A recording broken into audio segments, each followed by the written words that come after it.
going on, Samurais? Welcome to today's video. I am Sam, and I am very, very excited today to be sharing with you a brand new video series about the event industry business. So this is going to be covering videography, photography, DJing, lighting, sound, photo booth companies, all that crazy stuff. Now, for those of you who don't know, I've been running an event production business for years. It's called Angelo Productions, and it does all those things I just listed. And what I want to do is share my knowledge with you. So we're going to be talking about pricing. We're going to be talking about what type of gear you should own, what type of gear you should rent. We're going to be talking about dealing with clients. We're going to be talking about dealing with employees. All of those problems that people run into. Now, these videos are going to be more focused on the people just starting a company or the people trying to grow a company. It's not going to be for the seasoned professional that's been doing this for 20 plus years. So if you guys have a question that you want to know about, make sure you go ask them in the comment section below, and I would love to make a video answering your question.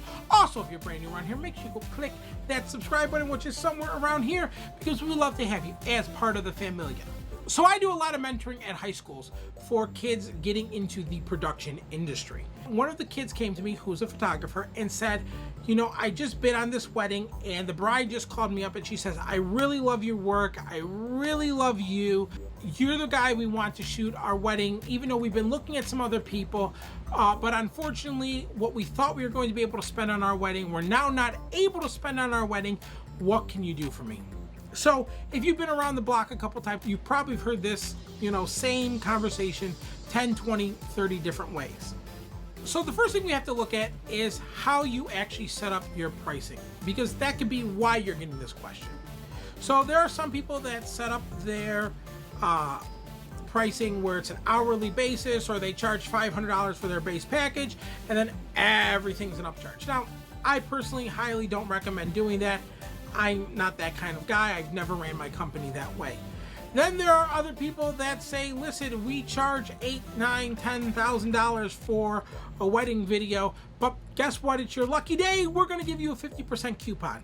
And that works for some people. Again, not me. I don't recommend doing that. Then there's what I like to call the Apple approach. My price is my price is my price. At Angelo Productions, you can walk in today and I can tell you, listen, a 3-camera wedding videography shoot is going to be $3,500.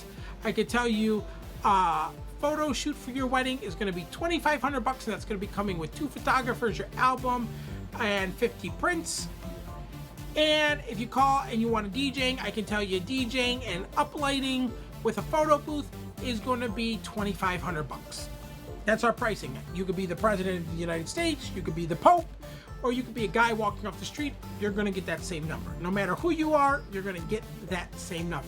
Now, yes, we do custom work, but for the 90% of customers that are coming in, that is what we charge. All right, so now let me explain to you how setting up your pricing those first 2 ways can cause you a problem. If you are a Olive Cart business, so everything's an upcharge and you're charging by the hour, then people are going to think that if I cut on an hour here, or I cut on an hour there, or maybe I don't get 2 photographers, I get 1 photographer, I tell you not to bring this type of camera and I tell you to bring this type of camera, they're going to think that they can manipulate your price down. So even though you're planning on charging a real low price, $500, and then upcharging, they're going to try to drive your price down, and they're going to constantly be calling you, trying to make changes and adding things and subtracting things and moving things around, and you make all these different changes, you are going to end up losing every time. And I had a photography teacher in school that said never charge by the hour, because you will always lose, always charge for the day.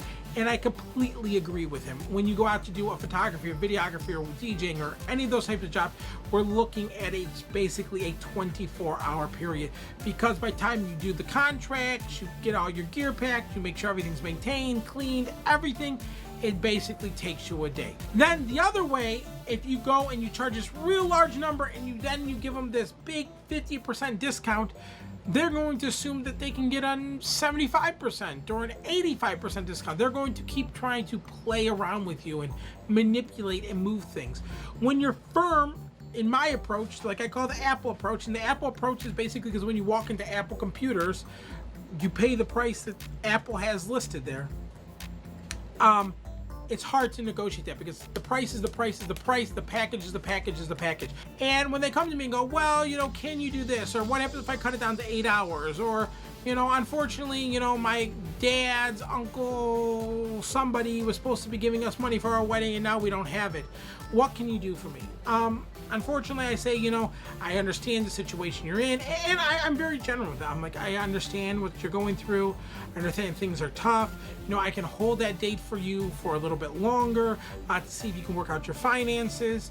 But unfortunately, there's not much I can do without my price. And then I go into explaining my value, why I am better. So, a DJ, if we look at the base of a DJ, they have speakers, they have the music, and they have lights. So I could take my 5-year-old cousin and stick them there running that DJ booth, and they are technically speaking a DJ.